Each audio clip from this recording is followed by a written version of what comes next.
Thank you, Aaron, Commissioner Harkey. Thank you for all you do. Thank you to the entire team at DCASE.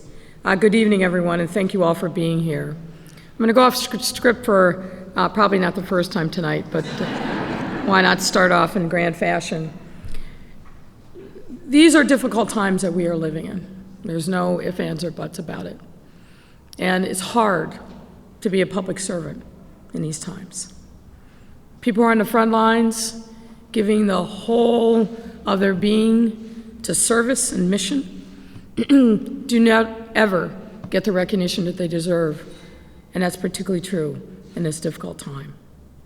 When we started these awards, I felt like it was important for us to recognize the work of people inside and outside of civic government who don't get the recognition, but every single day put their head down and do great things to make our city as great as it possibly can be, who are serving our most vulnerable residents, who are standing up and sacrificing through some of the toughest times. You deserve our undying thanks, our unqualified gratitude, and public recognition. And for me, that's what these awards are about. So it's been a great honor for me and for Amy as we have sorted through the nominations that have come in every single year. There are so many that are deserving, but we're happy to be honoring this latest cohort of the Mayor's Medal. So, we started this award in the wake of COVID-19 pandemic as a way of expressing our profound gratitude and appreciation. And since then, we have honored 34 individuals and organizations that have gone above and beyond the call of duty in the service of our city, many of whom are here tonight. With tonight's award ceremony, we continue to honor and thank those of you who serve. Let me also just say this, and I've been saying this a lot as I wind down my tenure as mayor. Keep going. Stay the course. Do the work that is necessary. It shouldn't matter who is on the 5th floor. No one needs an invitation to do good. Keep going and doing the work. And what you will see after May 15th is Amy and I will enjoy our time as private citizens, but we will also continue to be of service to this great city. There's much, much more work to be done, and we intend to be a part of keeping the ball moving and being on the journey with each and every one of you.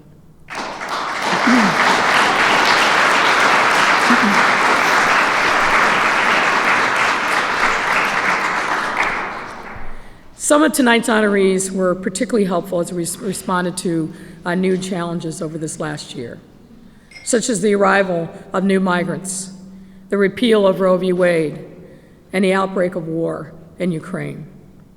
Other honorees have been there for Chicago all along, advocating, serving, and making our city a better place to live and work. The honorees' work spans a variety of sectors, from public health and public safety to the arts and culture and community development. In their own way, each of them has made an incredible impact on our city and the lives of our residents. And although their paths and careers may be different, all of our honorees share a deep love for our city and a desire to serve. City government alone cannot reach and serve every resident. We have to have partnership. Trusted community partners, leaders, and members who work alongside us and complement our efforts to ensure that our residents have every opportunity to lead a happy, safe, and prosperous life. Tonight, it's my tremendous privilege to uplift the honorees' achievements and contributions by awarding them the Mayor's Medal of Honor as our way of saying thanks. So, without further ado, let's get to our first awardees. It's my honor to kick off this evening's award service with our first honoree, and that is Apne Ghar. Apne Ghar means our home in Hindi, and it is symbolic of their mission to provide comprehensive and culturally competent services to end gender-based violence. 1 in 3 women will experience gender-based violence in their lifetime, and minority women and immigrants face unique challenges like language and economic barriers, making them even more vulnerable to danger. This is exactly the population that Apne Ghar specializes in helping. They provide emergency housing, social services, legal advocacy, and a crisis line open 24 hours a day. Apne Ghar was an integral partner in our administration's work to create the first ever strategic plan for gender-based violence and human trafficking. This strategic plan has led various initiatives that are making our city more inclusive and responsive to the needs of women from all communities. I'm deeply appreciative for Apne Ghar's collaboration and for continuing to work on behalf of survivors here in Chicago. And I'd like to welcome Naya Gill to receive this award on the organization's behalf.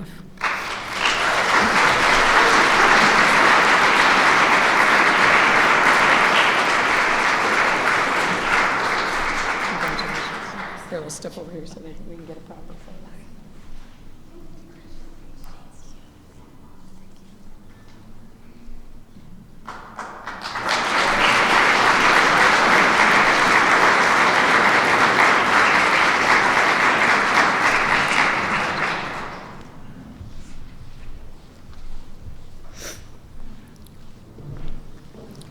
I think every year a division of the Chicago Department of Public Health is honored. I obviously have a special relationship with the department. And let me just say, Dr. Rarwitty, you've been an incredible leader through some very, very tough times.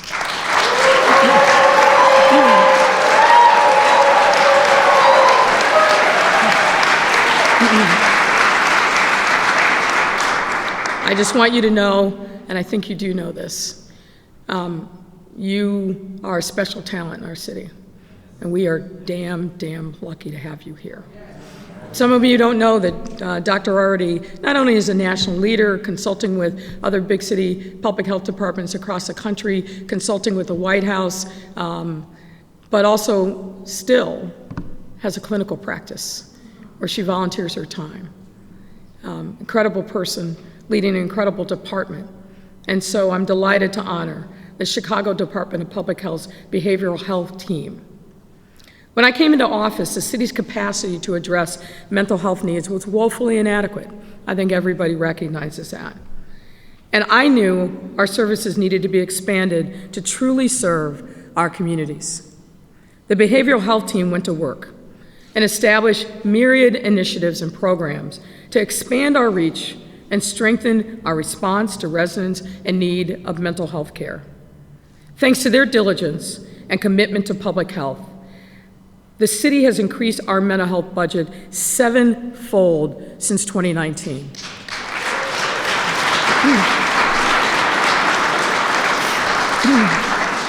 You know, and there's a narrative out there that we need to do more.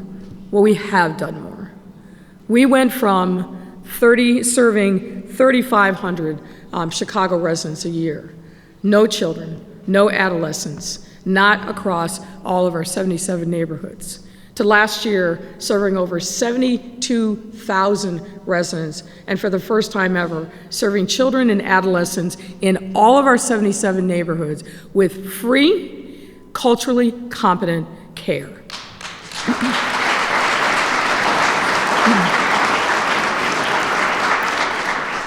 This team led to the integration of mental health professionals into our 911 response system for the first time in city history through the Crisis Assistance Response and Engagement Program, or CARE. And in addition to their mental health responses, they've also strengthened our city's initiatives to combat the opioid crisis and its effect on our communities. These achievements will not only serve the mental health needs of our residents, but make our entire city safer, more equitable, and stronger. I'm very grateful to the CDPH team for working with all of us across city government and with me in fundamentally improving our city's system of care. And I'm particularly pleased and honored by the service of the leader of this team, Matt Richards.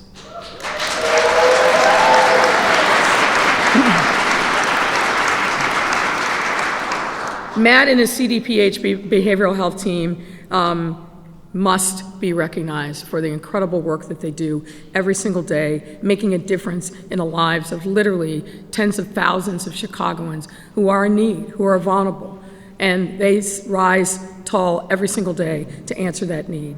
So Matt and the team, please come forward to accept your award.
Thank you.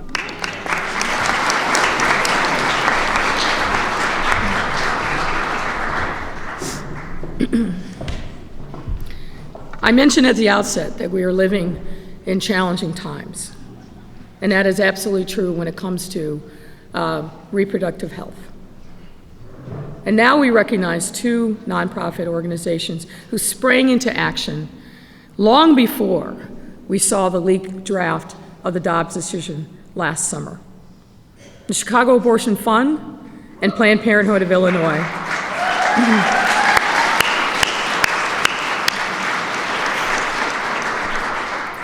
stood in the breach when we first started to see the onerous, inhumane, and I still believe unconstitutional changes from legislatures across the South and notably Texas. When Dobbs finally did come down, we stood together to expand reproductive health care for all Chicagoans. We collaborated to create the Justice for All Pledge, which provided additional resources in transportation and accommodations to patients visiting Chicago for reproductive care, but also sent a signal to the nation that Chicago would always be a welcoming place for people who were simply wanting to live their authentic life, for people who were seeking reproductive care, for people who wanted to live in a place where they had no reason to fear that their identity would be something that was weaponized against them. Since the initiative's beginning, Planned Parenthood has been able to help patients from 35 different states get the care that they need. And the Chicago Abortion Fund has seen over 7,000 patients, connecting them to a network of 75 clinics. These organizations also successfully work with City Council and my team to pass the revised Bodily Autonomy Ordinance and went to Springfield to pass the Patient and Provider Protection Act. Both of these organizations have been instrumental in organizing demonstrations against the Supreme Court's politically motivated and wrong ruling to overturn a 50-year precedent in Roe v. Wade. The Chicago Abortion Fund and Planned Parenthood of Illinois have helped keep Chicago a reproductive health care oasis and ensures that we will always be an inclusive city that defends the rights of all people. For that, the City of Chicago, myself, and Amy thank them. We ask Megan GFO of the Chicago Abortion Fund and Jennifer Welch of Planned Parenthood Illinois to accept the Mayor's Medal of Honor on behalf of these two extraordinary organizations.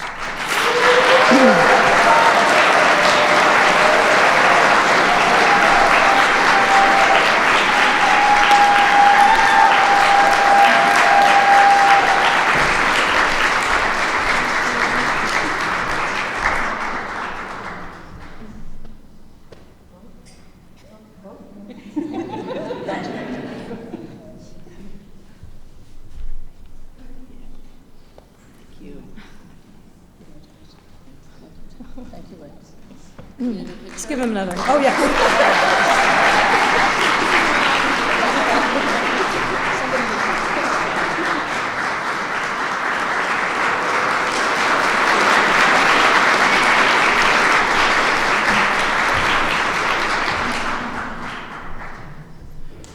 Speaking of defending us in our time of need, the next collaborative we're honored to recognize is the Chicago Police Vehicular Hijacking Task Force.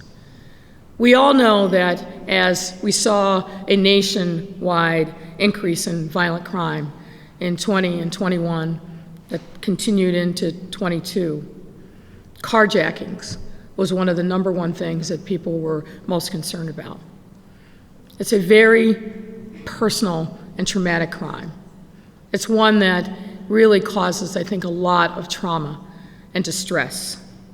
And so the Chicago Police Department responded by putting together a task force that not only was focused on Chicago police, but our partners in law enforcement, from the Cook County Sheriff's Department to federal partners and local municipalities, who convened together at the OEMC to make sure that we were focused on addressing this emergent crime that made so many people in our city feel safe.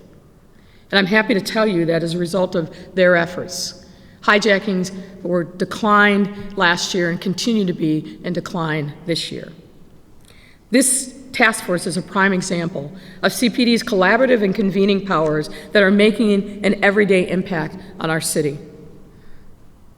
This task force was mobilized and expanded to include the Chicago's Office of Emergency Management Communications, the Cook County Sheriff's Office, Illinois State Police, the Secretary of State Police, the Department of Homeland Security, and the Federal Bureau of Investigations, along with other municipalities in the Chicagoland region.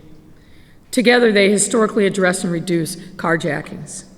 This group continues working together day in and day out to hold criminals accountable and make our communities safer.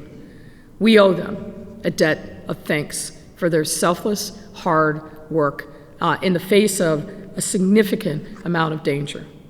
So, gentlemen, ladies, on behalf of our city, I want to thank the task force for your strategic collaboration that keeps us all safe.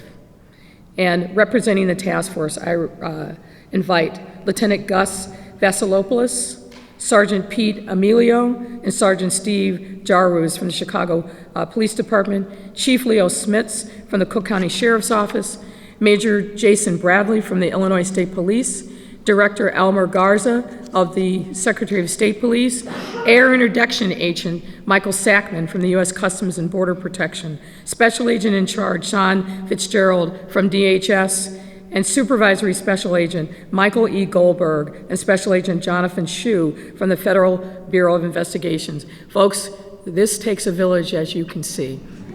Gentlemen, please come to the stage.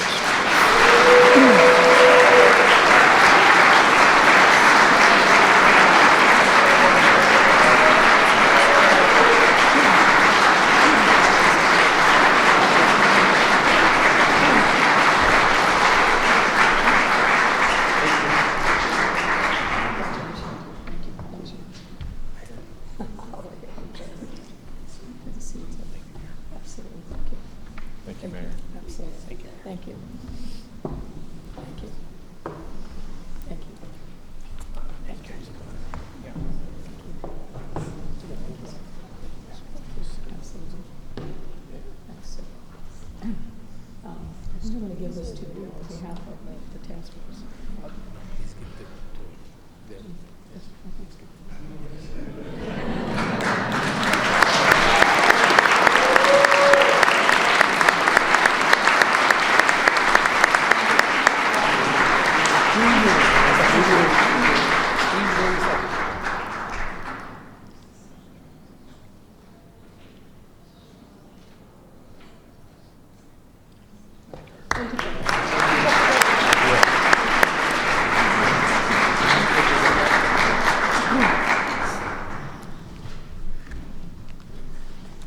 From public health, public safety, to arts and culture.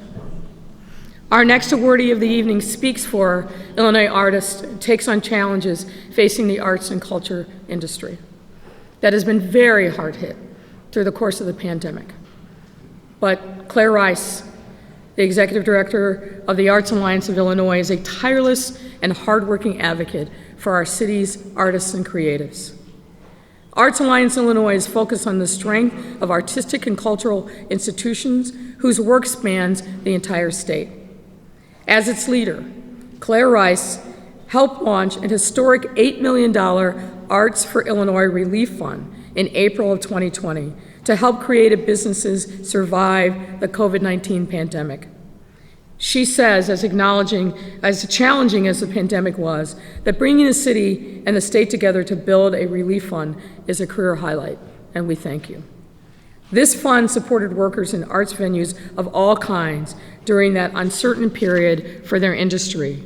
And for Claire, it helped her establish new connections who are some of our best collaborators to this day. Chicago wouldn't be itself without a vibrant, world-class art scene that we have here. And we have done everything that we can to make sure that it continues to be so and recover during this difficult time. Claire, thank you. Thank you for helping to preserve and strengthen our arts and culture community so that we can continue to enjoy cultural richness for years to come. Please come forward.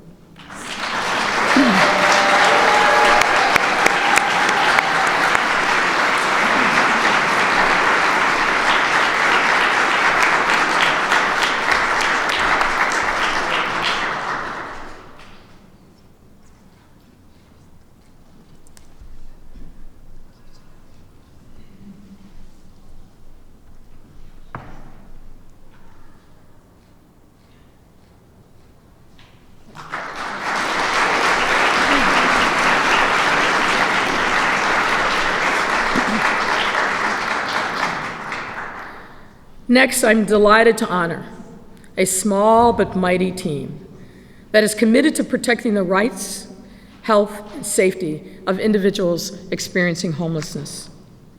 The Homelessness Services Division of the Department of Family and Support Services works to prevent homelessness in our city, and this year has worked tirelessly to secure temporary housing for thousands of new migrants that have arrived since late summer. This team dutifully and quickly provided resources for over 2,600 people arriving in Chicago since August 31st of last year.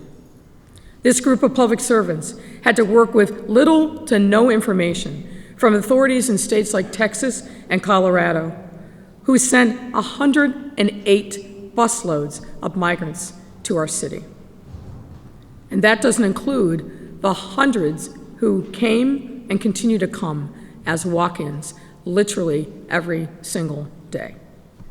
We owe this team at DFSS a huge debt of gratitude for upholding our status and reputation as a welcoming city. We have a responsibility, as such, to provide shelter, food, medical care to everyone, regardless of immigration status. And these folks make that trust real. I want to thank this team for overcoming sensational challenges this past year to help asylum seekers find a welcoming place in Chicago, as well as for year-round work to prevent and mitigate homelessness in our city. Ladies and gentlemen, I have to tell you, there's no amount of words, no matter how eloquent, that I can say and express the incredible sacrifice that this team has made and endured on behalf of this important mission. Giving up nights and weekends, literally sleeping overnight in shelters to make sure that everything was well for people who are coming to our city, having traveled for months in many instances, suffering incredible traumas, to get here to our shores. It's been difficult work, and times I know that they felt like they were about to break. But every day, they got back up. Every day, they put mission and selflessness over self. We can't thank you enough, but here we honor you. And I invite DFSS Deputy Commissioner Maura McCauley and her entire team to the stage to receive the Mayor's Medal of Honor.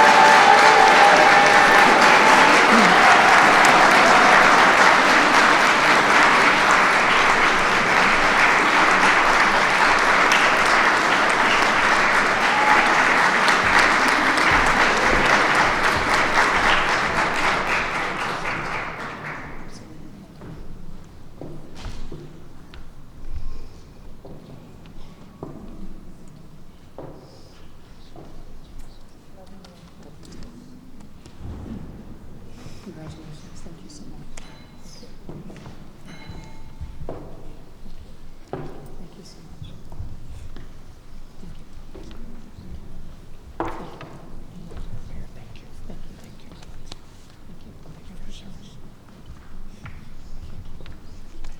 Congratulations. Thank you so much. Thank you. Thank you. Thank you. Good to see you again.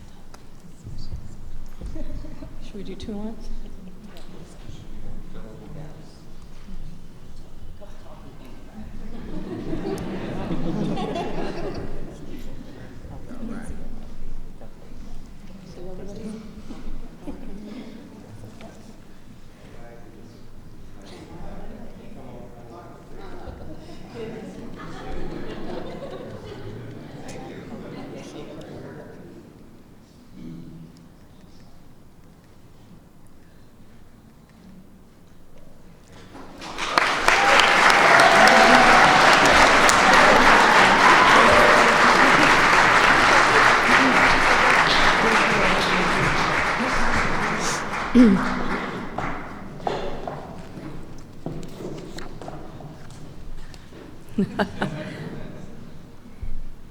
There's a theme here tonight: helping, sacrifice, building strong, safer communities.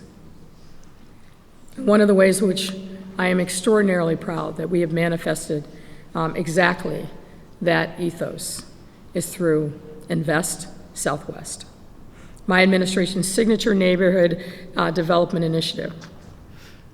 Going back 5 years, as I was campaigning and going through the city, and particularly seeing parts of the South and West Side that hadn't been invested in clearly in decades, seeing the hunger and thirst for investment on the part of residents in these neighborhoods, I knew that we had to do better, and importantly, that we could do better. So we started thinking about what that would look like. I came up with the concept, but the implementation requires a dedicated and selfless team. It requires people who really understand the importance of bringing not just economic vibrancy to communities, but also hope. In communities where there haven't been investments, where there haven't been decent roads, sidewalks, alleys, the basics that many of us take for granted in parts of the city, where there haven't been new jobs, when there haven't been new facilities and amenities that we all know are absolutely crucial for vibrant, healthy, walkable neighborhoods. These were things that we knew we had to do to breathe life into communities across the South and the West Side. And so through Invest Southwest, when we started out in the fall of 2019, again, not knowing anything about a global pandemic to come, we had a modest ambition of $750 million city dollars over 3 years. And then the pandemic came. But I'm here to tell you, folks, this team never gave up. And not only did they not give up, they kept fighting even harder and building partnerships and collaborations with community leaders, but importantly also the business and philanthropic community. And so when we celebrated last fall the 3-year anniversary of Invest Southwest, we didn't just do $750 million city dollars. We did $2.2 billion, almost equally divided.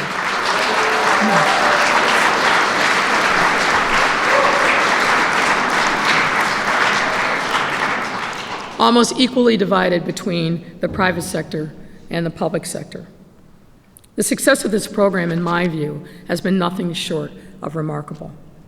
Too many of our communities and residents who live there have gone too long without basic public investments, new developments, basic neighborhood amenities, as I said. So I am incredibly proud of this team's work to rewrite that narrative and foster the vibrancy, safety, and success of the south and west sides of our city. We can't be a great global city and starve our neighborhoods. It will never work. It has never worked. And we are paying the consequences for our neglect every single day. These brave men in law enforcement who risk their lives every day for our safety, imagine if we had a city of Chicago that had in every one of our city 77 neighborhoods economic vibrancy, hope, and opportunity. Sure would make their lives a lot better and easier and safer. So personally serving and watching the success of Invest Southwest has been a dream realized. And I'm deeply proud of the hardworking individuals and teams who implemented and guided this program through 4 years, 3.5 years, I should say, of transformative work. There are too many people individually to thank for their work on Invest Southwest. As city departments and agencies from DCASE, the Department of Buildings and Parks and World Business Chicago have contributed to the success. But I would like to highlight the work of Deputy Mayor Samir Mayakar. I've said this many times because we've been doing a lot of ribbon cuttings and groundbreakings recently as today. Samir's fingerprints, his lifeblood, is pulsing through all of these developments, each and every one of them, in partnership with Michael Fastnack and his team at World Business Chicago, Erin Harkey and her team at DCASE, and of course, 2 other departments that are absolutely core to the work that we've done. That is the Department of Housing, led by Commissioner Marissa Navarro, and our Department of Planning, led by Commissioner Maurice Cox. I also want to thank Mayor's Office Director of Community Impact, Adam Schimmer, World Business Chicago's Director of Public Investment Strategy, Natalia Kapani. As I mentioned, Commissioner Cox, Commissioner Navarro, CDOT Commissioner Gia Biaggi. Come on up, folks, and have your moment in the sun.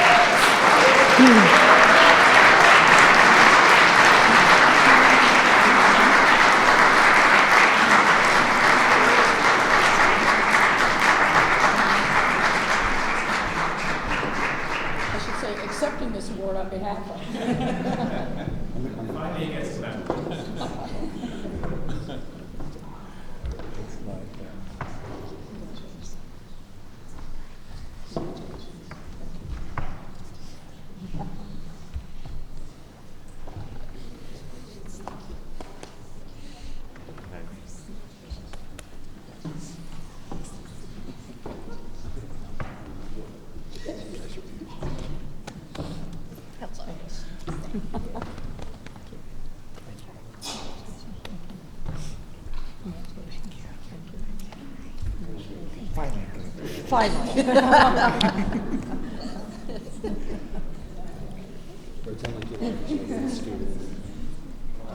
Fastnack asked me if we were going to rename this award the Michael Fastnack. That's a bad rumor. It's not happening. Thank you, Mayor.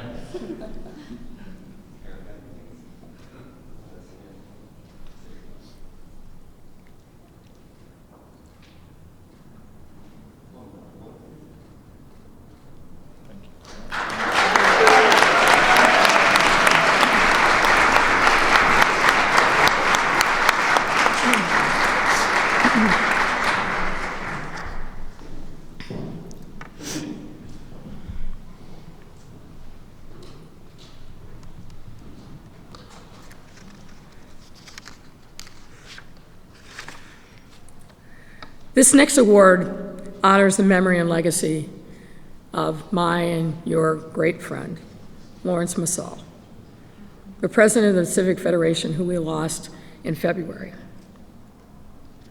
Let's take a moment to hear Lawrence speak during one of his many appearances at the City Club of Chicago.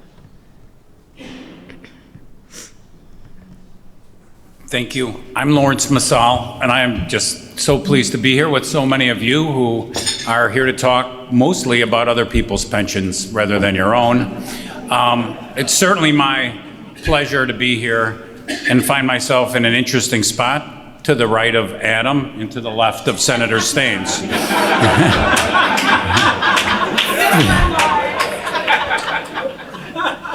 Because we're all part of Kristen's book club, I have some recommended reading for those of you who have been working on this issue. It, of course, would be Samuel Beckett's Waiting for Godot, How the Illinois Legislature Solved the Pension Crisis. Seriously, though, we do have a situation that, as Adam so articulated, is one that is of great frustration to most of us. We know that there is something wrong with the state of Illinois. If you don't want to take mine or Adam or Senator Staines' word, look at the rating agencies, look at the cost that Illinois is bearing by not dealing with a situation that has looked out of hand for a long time. And so what's amazing is when you talk to people outside of Illinois, how befuddled they quickly become as to why we're not dealing with this situation. Why are we waiting for the problem to get bigger rather than solving it when we have the opportunity?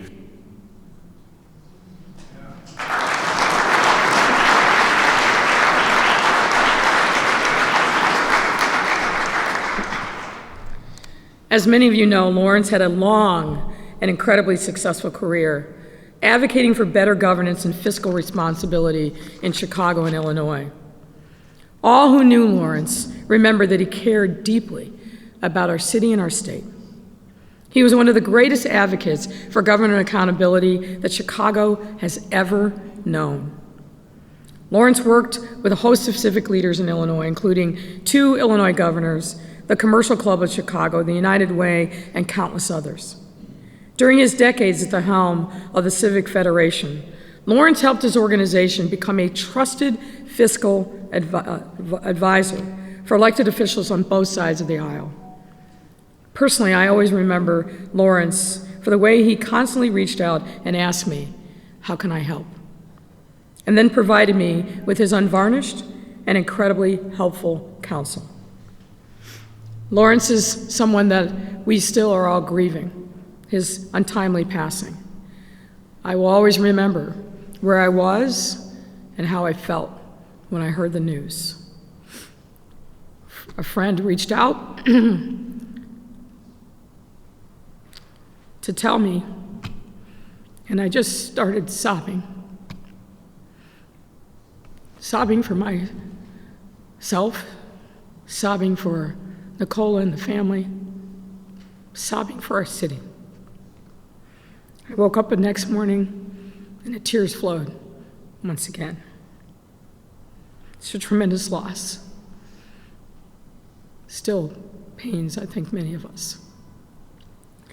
But what I hope is that we will rise to the challenge that Lawrence always gave us, to think about what's in the best interest of our residents, understanding that budgets are not just math problems, but they are value statements. And that is absolutely critical at every level of government, that we get our fiscal house in order, because it allows us to make the incredibly important investments that are necessary for our residents to be able to live their best lives. God bless Lawrence Msall.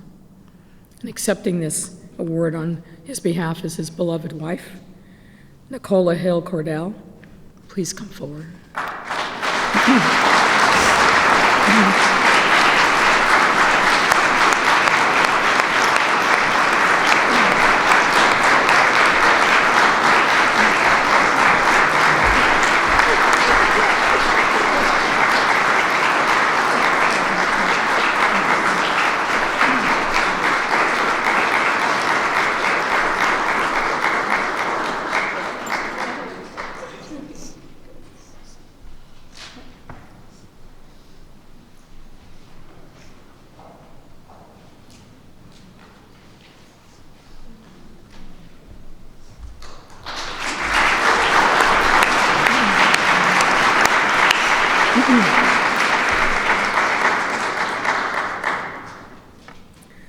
Our next Mayor's Medal of Honor awardee that I'm honored to recognize is Leon Walker, the managing partner at DL3 Realty. DL3 Realty is so much more than a real estate firm. The company works strategically and compassionately to serve communities who need and benefit from high-impact real estate developments the most. Leon is born and raised Southsider, who brings his lived experience and love for Chicago to his work each and every day, making his projects that much more impactful. DL3 Realty, and particularly Leon, have partnered with the city many times over the years to serve and strengthen Chicago's South Side. Just this month, I joined Leon with our Invest Southwest team and his team to break ground on Thrive Inglewood, a mixed-use, mixed-income housing complex that will help revitalize Inglewood's commercial corridor along 63rd Street. Leon has also led the development of many other high-impact projects, such as the Blue Cross Blue Shield Call Center in Morgan Park that many of you have heard me speak about, the Park Station Lofts in Woodlawn that have generated thousands of jobs and services on the South Side.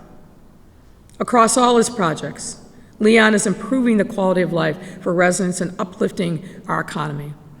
Leon has also organized a group of Black developers to work together, to collaborate, but also to demonstrate to our city that there are people ready, willing, and able to do the work of revitalizing neighborhoods all over our city and not just in the downtown area. I appreciate and admire Leon's courage, his commitment, because as we all know, doing the people's work is not easy. But Leon continues to persevere with his team, and I am honored to present him with the Mayor's Medal of Honor. Leon, please come forward.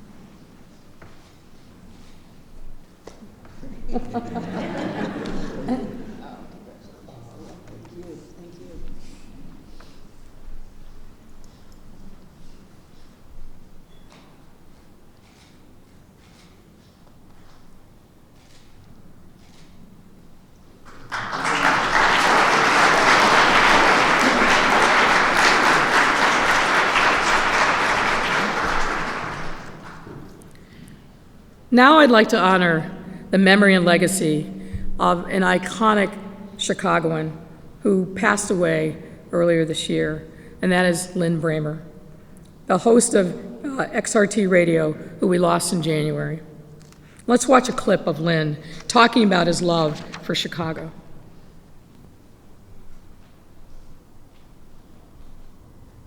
I would say the best thing about Chicago, the Chicago theater scene, is unparalleled. It is also chosen by Bon Appetit magazine as the best culinary city in the country. I love dining out in Chicago, whether it's casual or it's fancy, whether it's, an Italian beef with hot peppers, or it's a 12-course menu at Acadia. I love the culinary scene here. And of course, the biggest thing is the music. From the Chicago blues, from going to Buddy Guy's Legends, to seeing all the artists that choose Chicago as one of their main stops on their tours. I think that's the big three for me. And of course, the great weather.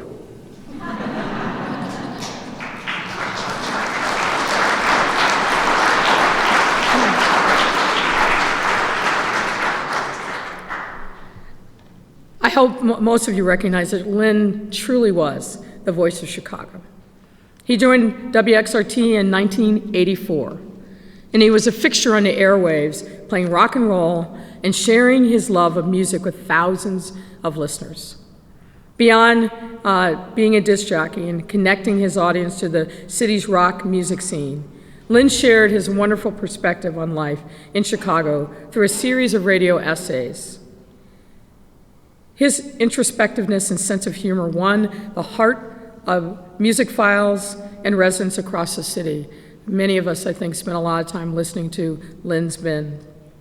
Lynn won the Hard Report magazine's Music Director of the Year award 3 times during his tenure at WXRT. And he would share his signature catchphrase, "It's good to be alive," reminding us to never take anything for granted, and he certainly didn't. Lynn brought Chicagoans so much joy during the past 40 years and truly was our very best friend. I invite his wife, Sarah Farr, to accept the Mayor's Medal of Honor in his name. Welcome to the stage, Sarah.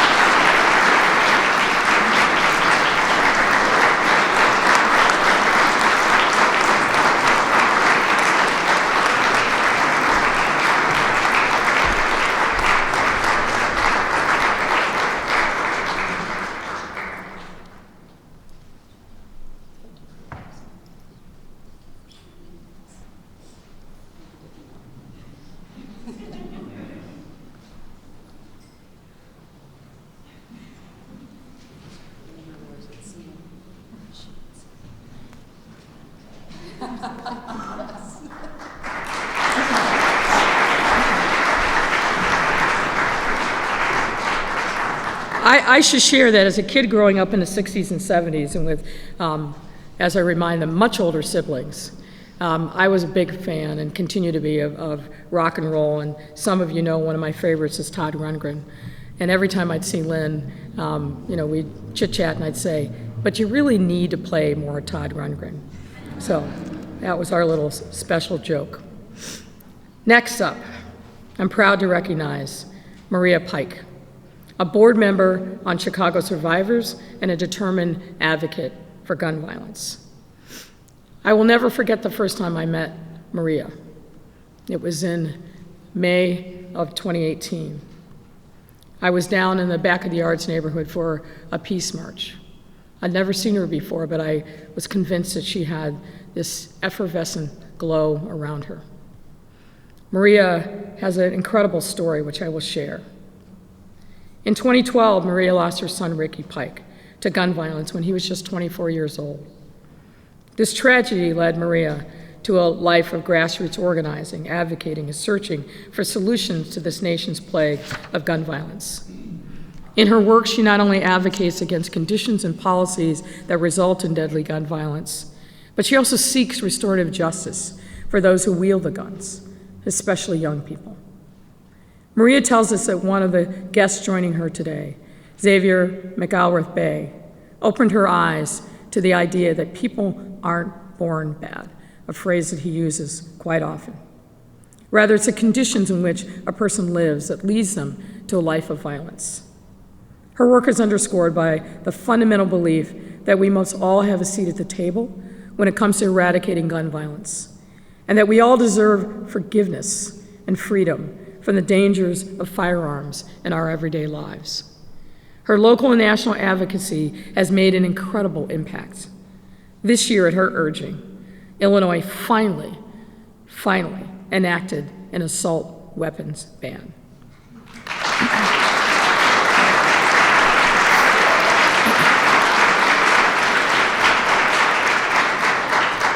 This common sense measure will make 12 million Illinoisans that much safer from violent guns.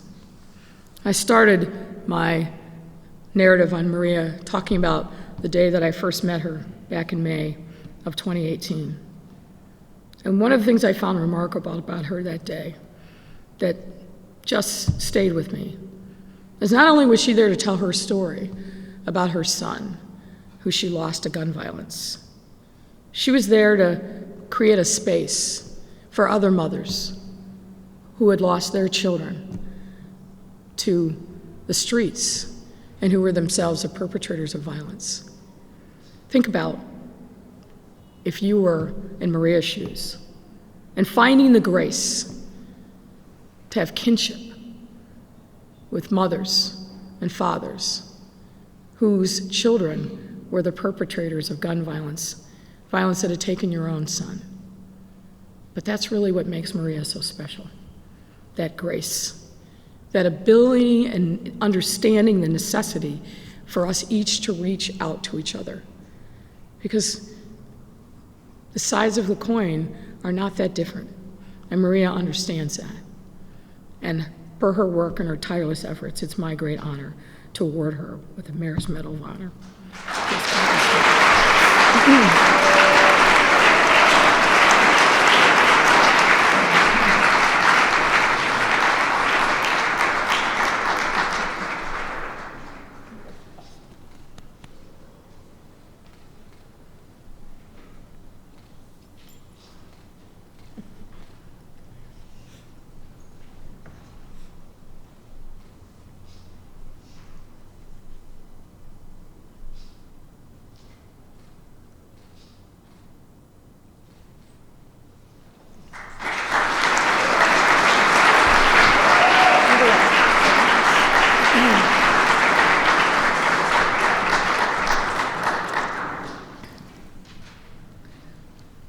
These next two awardees have been in service to our city for decades now. I'll quickly add, that doesn't make them old.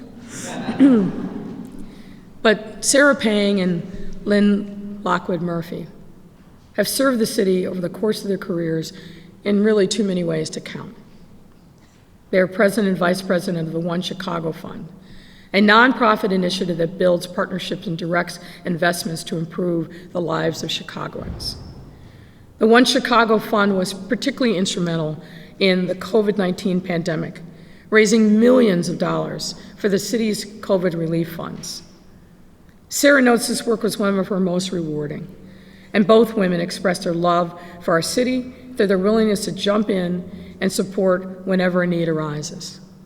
Sarah and Lynn were instrumental in supporting the city's My Shy, My Future program that my administration started to connect Chicago's youth with over 7,000 enriching out-of-school experiences, including jobs and other events. My Shy, My Future is reaching more Chicagoans than ever, thanks to a targeted marketing campaign and mobile app that the fund helped us create.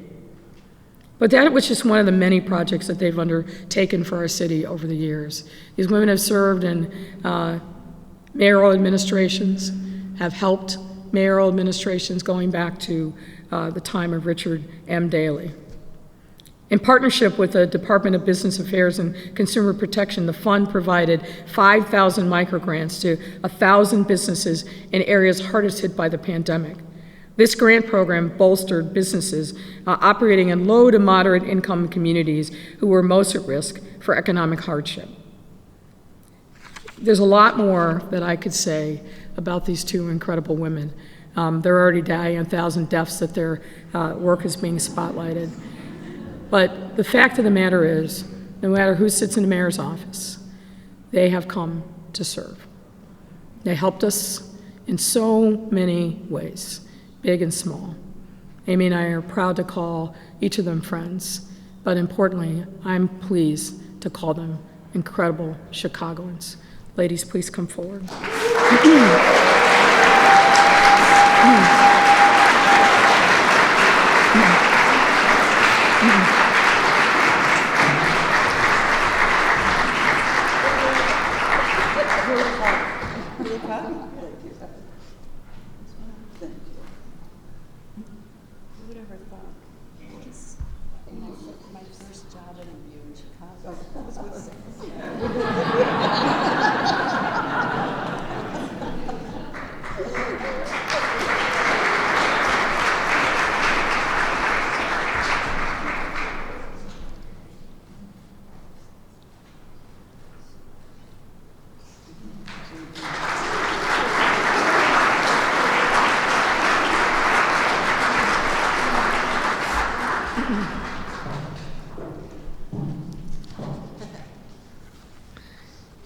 It's now my great pleasure to recognize Scott Weiner, from the co-owner of the 50/50 Restaurant Group.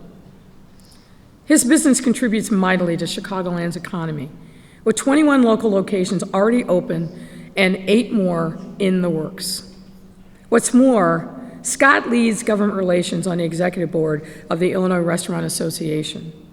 But today, we are honoring him for the work he did to support migrants that were bused to our city. Scott tells us, quote, "In hospitality, every guest has a unique story and reason for visiting. For these migrants, they were simply hungry and had been treated like political pawns." Scott treated these migrants with the respect and dignity that they deserved, and his team prepared and delivered them meals with a warm and welcoming smile. For the migrants who went through an unbelievable journey to arrive at our doorstep, Scott demonstrated the true loving nature of our city. Again, if you listen to the pundits and the critics, very little good happens here in Chicago. I think we've demonstrated tonight over and over that that's not so. And Scott, in my view, personifies what we absolutely need in our business community. Somebody who steps up, sees a need, and says, "How can I help?" And for that, I am pleased to honor Scott with this award.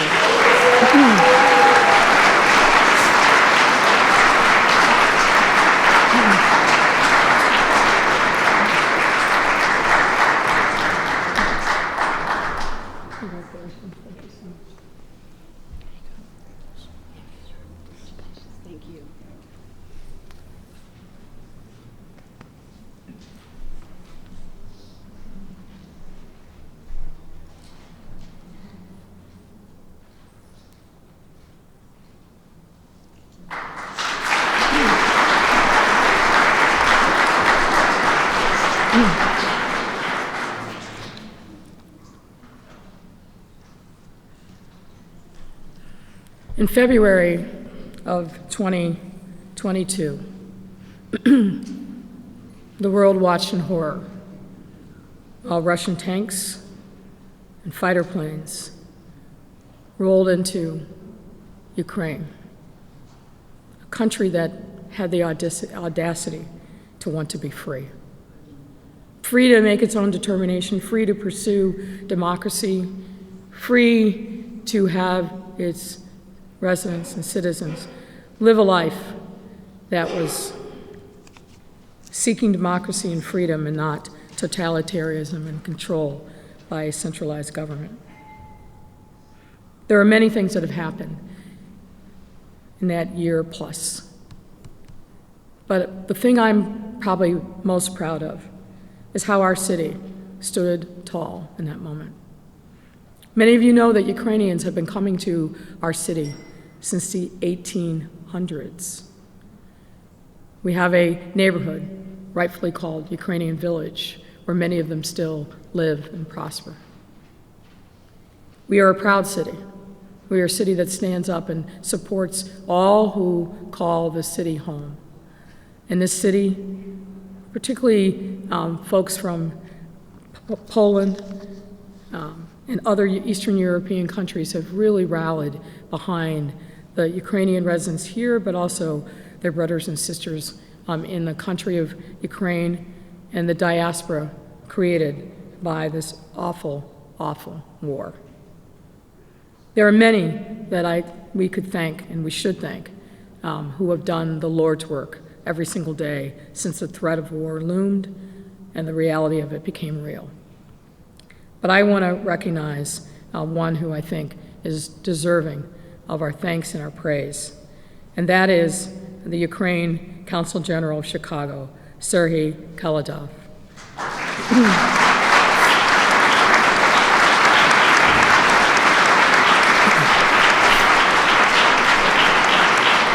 One second.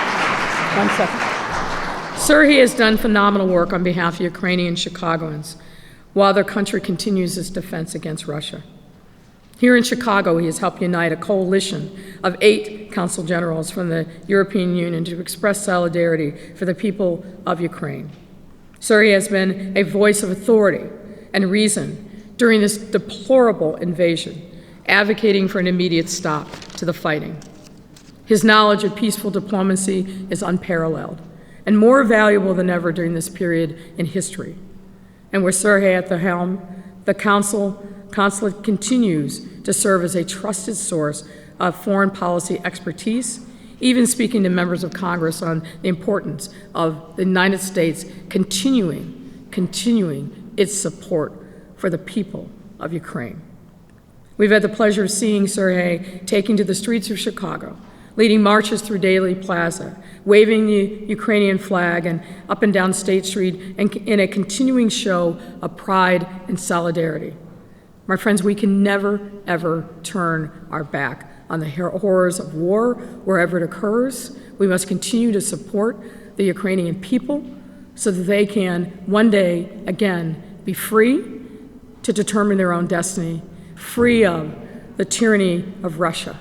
We must make sure that we honor the Ukrainian people in all that they do, and we will be here not only in this time of sorrow, but in a time of rebuild after the Ukrainian country is victorious in fighting back against the Russian incursion.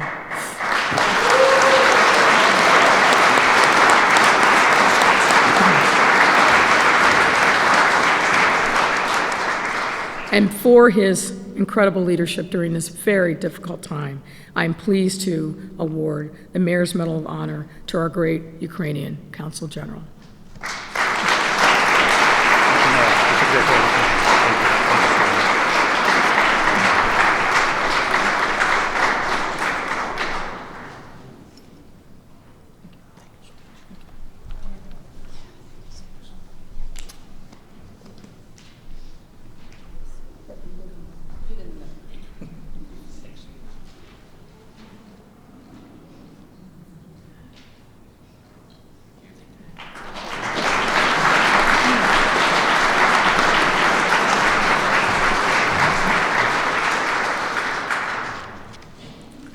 So, ladies and gentlemen, that concludes tonight's award ceremony. I'd like to once again thank each of tonight's honorees for the incredible impact they've made across our city. And I speak on behalf of the grateful city when I say how humbled we all are to know so many amazing individuals and organizations who are willing to go above and beyond in service of our residents. And as I look to the future, I'm confident that it will be better and brighter because of tonight's honorees and countless residents and organizations like them who will remain committed to Chicago. As I said before, you don't need an invitation to do good. Continue to do good. Stay the course. Our city needs you, now more than ever. And as our time winds down, and Amy and I return to our lives as private citizens, you'll continue to see us in service of our great city. God bless you all, and thank you.